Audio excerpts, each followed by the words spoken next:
take it away. All right.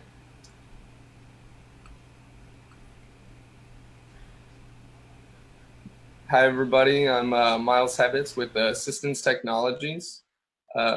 We're a company through the University of Iowa Startup Accelerator who's looking to provide a solution for assisted living centers and nursing care facilities that provides residents with prolonged independence and security, as well as making the caretakers' workflow more efficient and their jobs easier.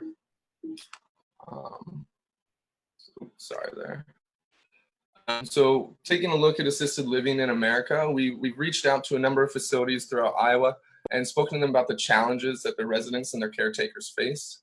For residents, a number one concern is fall prevention and ensuring that they have independence and security in their assisted living centers. And as they move into nursing care after living in these assisted living centers, also having that security and independence continue to move forward with them onto those facilities.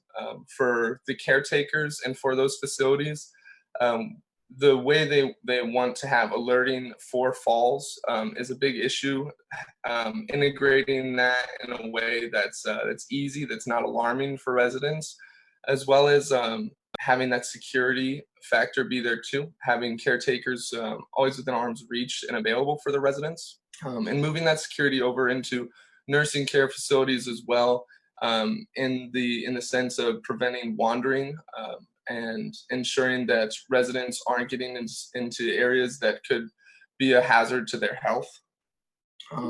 So what we're looking to do is connect with these end users and these caretakers to provide more security and peace of mind for the end user and prolong their period of independent living in these assisted living communities before they move on to more intensive care and nursing care facilities.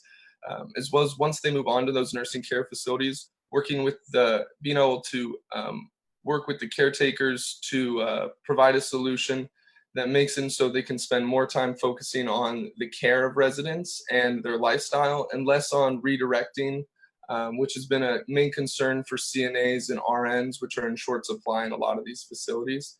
And as well as making them more aware of residents' needs as they arise, whether that be um, more integrated nurse call and more integrated alerting to falls. And for facilities, this is going to provide the benefit of increased efficiency for employees and less liability for residents. Our solution we see is a wearable that integrates fall detection, a passive key to facilities, and nurse call integration. Through this, we'd be looking to create an RFID band that actually acts as a passive lock for the rooms of the residents and to parts of the facility that residents should have access to, and has onboard fall detection through an accelerometer that would then automatically alert nurses to when falls happen and where they happen. How this would work is the wristband would relay to a unit inside the resident's room, and then from there relay to the nurse call station to ensure nurses are updated to when falls happen right away, and also have a nurse call button on board. A solution that's simple, easy to use. All the resident has to do is wear it. There's no learning curve, and nurses immediately become aware of where problems happen and when they happen. Our main customer segments that we're looking at targeting as we move forward are the assisted living communities, where independence is a primary concern. And there, we would integrate it one way differently than we would nursing homes. In assisted living communities, we're going to focus on the independence factor, prolonging that independence, and making sure that a resident is able to have uh, um, nurses care and facility care when they need it immediately, which is the main thing that keeps them in those assisted living communities, because when falls go unnoticed, they'll have to move on, usually to nursing homes and nursing care facilities where much more care is needed. And this higher level of care includes things like redirecting residents to other rooms. There's a big issue with residents entering other people's rooms, as well as wandering into spaces that can cause conflict or be a high risk to their care. So in nursing homes, we're providing more efficiency for the staff as well by preventing that and alerting them to falls, which can be a serious health risk once you're into that level of care. Going on to how we plan to make money as a business, we're going to be mainly focusing on business to business sales. The initial sale will be the sale of the hardware, the wearable, the door handle, the lock and striker. And comparable systems are fairly expensive now, but they don't integrate all these solutions together. It's usually just a nurse call solution or just a key solution. Which leaves residents with multiple systems to have to learn how to use and to work on when they're already struggling to kind of adjust to a different lifestyle. From there, we want to then continue to hold our customers through a software, which would be the user interface, which would be provided on a subscription basis. So as we provide updates to this software, we could provide more value through the data that we capture to the facilities. And then we'll be working with system integrators to ensure that they can handle the installation in these facilities. And also, doing direct sales to the facilities as well. Our key partners right now that we've been working with is JPEC, of course. They've been helping us out through the Iowa Startup Accelerator, as well as helping us raise funds through other competitions as well. We're also working with Brown Deer Assisted Living Center in the area. They've offered to partner with us to test our MVP once we have that developed.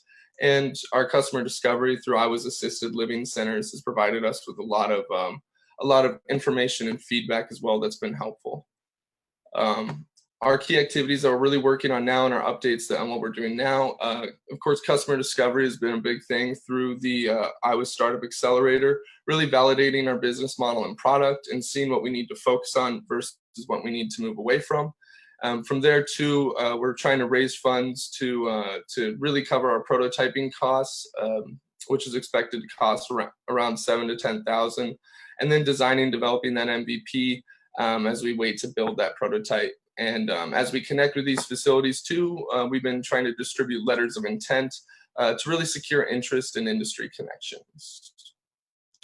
But that's our solution. We're Assistance Technologies, and we'd love you reach out to us and visit us at assistancetechnologies.com. And this is our team. Thank you. And if you have any questions, open it up to you.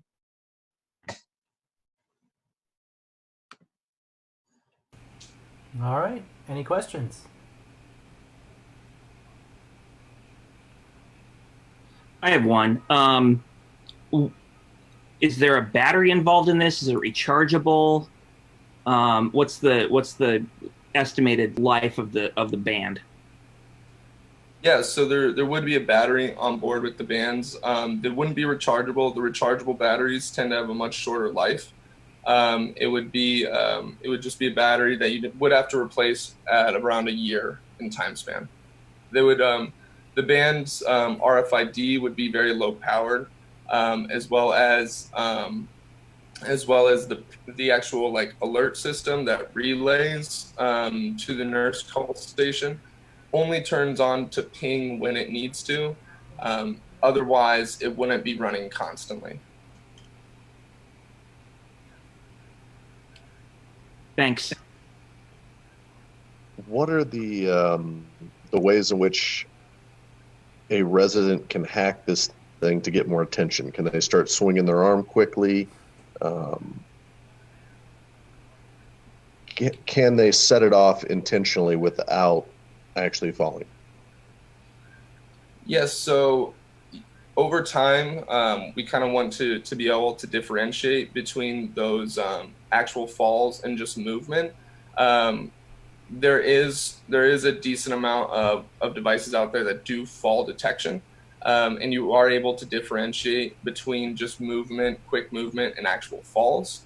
And so that's one thing that as we prototype and as we develop our actual MVP, that'll be one thing that we work to solve, through just capturing data, as well as we envision kind of two different versions of it. One that has the nurse call button on it for residents that are more aware and also, you know, aren't abusing that nurse call button, and one that, you know, maybe just has the fall and the door locking integrated with it as well. Hey, one other Nice. question. So I saw on the hardware side you got the strike plate, the tumbler, and the band. But the nurse call, does that require more hardware to then talk to a station, or how does that technology work to ping the nurse? Yeah, so one thing that we would include in the actual Striker installation would be the hardware that would actually relay through their Wi-Fi network to ping the nurse. That way, we're not installing multiple units throughout just one room, and so that would be how we would integrate that. Thanks. Mhm.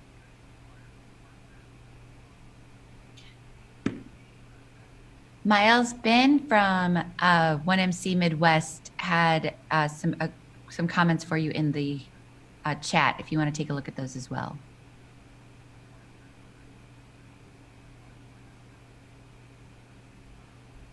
Oh yeah, thank you so much, Ben.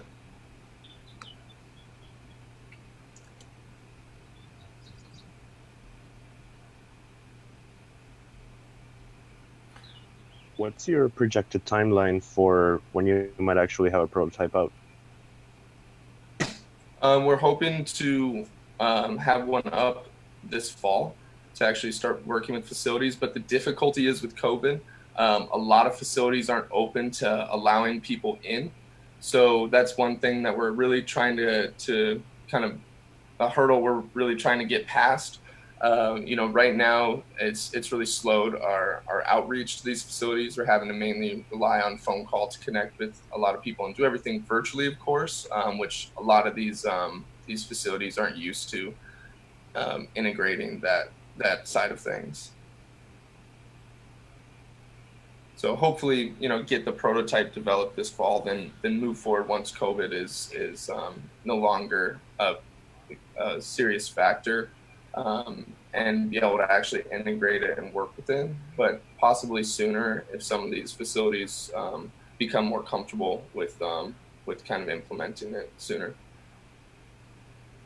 Have you seen facilities open to or opposed to having this thing document how long someone was on the ground? In other words, do they see it as a reduction in liability in that if the resident says, I was down there for 30 minutes, but they were only down there for 2, they want that liability protection, or that they're afraid that someone will be there for 4 minutes and it'll be the end of the world? Yeah, so far, a lot of them seem very open to it because a big issue is that falls go unreported, and then health issues arise that then aren't reported. You know, someone could fall. Kind of a lot of times, one thing we've been hearing from care providers is they don't even remember sometimes these more serious falls, and so it's not until a care provider comes to assist them, maybe with like bathing or dressing in the morning, that they see the bruising and they have to kind of backtrack and figure out when this has happened, where it has happened. So it's been really positive so far. It seems that when we've spoken to facility directors, they are interested in having that information. Excellent answer. I would, in fact, I would add that to your slides somewhere, that you are solving a problem that we know to be a problem. We just don't know how frequently yet. Okay, thank you. I appreciate that. So I don't know if I heard this anywhere in the presentation. There's usually a reason a team comes up with a product like this or a solution like this to a problem. Is there anyone on the team that has a reason for wanting to get into this industry, or is this just something you thought, oh, this is a problem and here's a solution?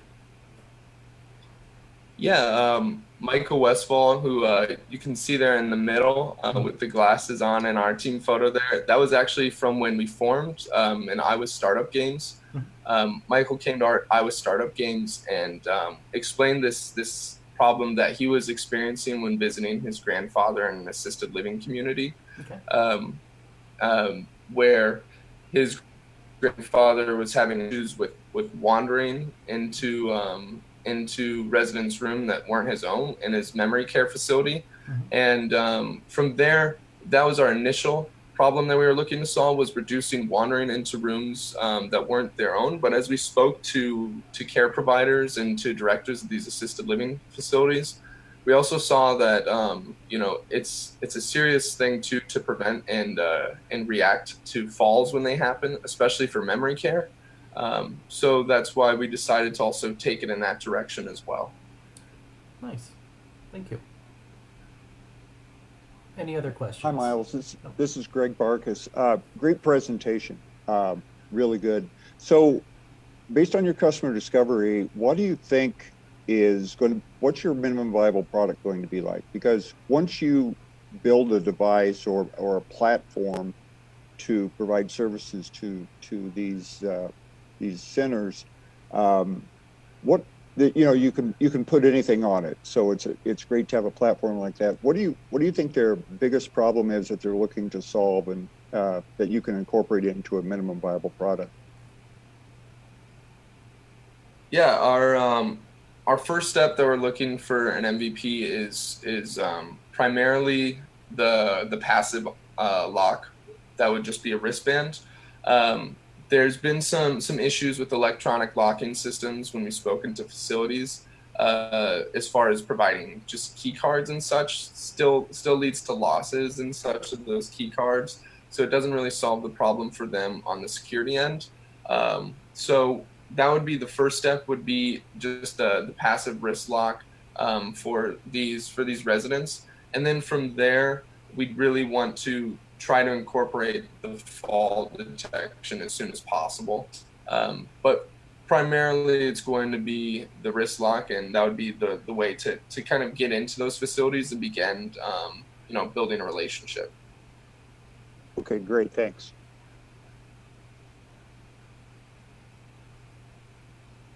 Miles, nice presentation. My comment in the chat was associated to the hardware aspect of your solution. I'm curious if the team has electronic engineering, what kind of development capabilities are within the group of five? Definitely. One of our team members, Kyle Lasting, is he's an undergrad in electrical engineering right now. And he has also some familiarity with design as well. Design software, AutoCAD, such like that.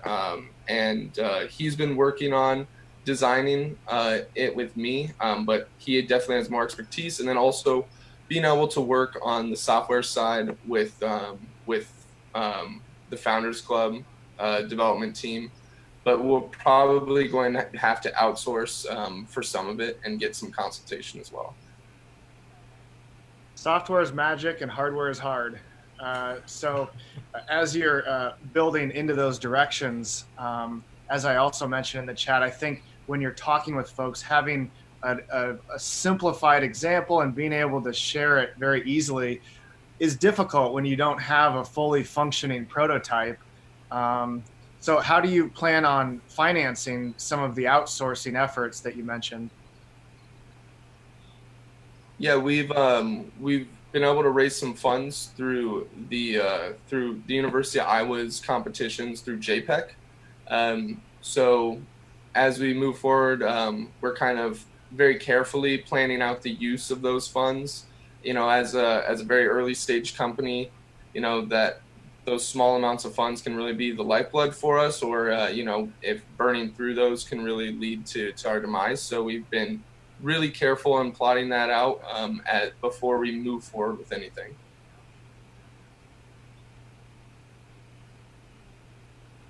Thank you. We have time for about one more question.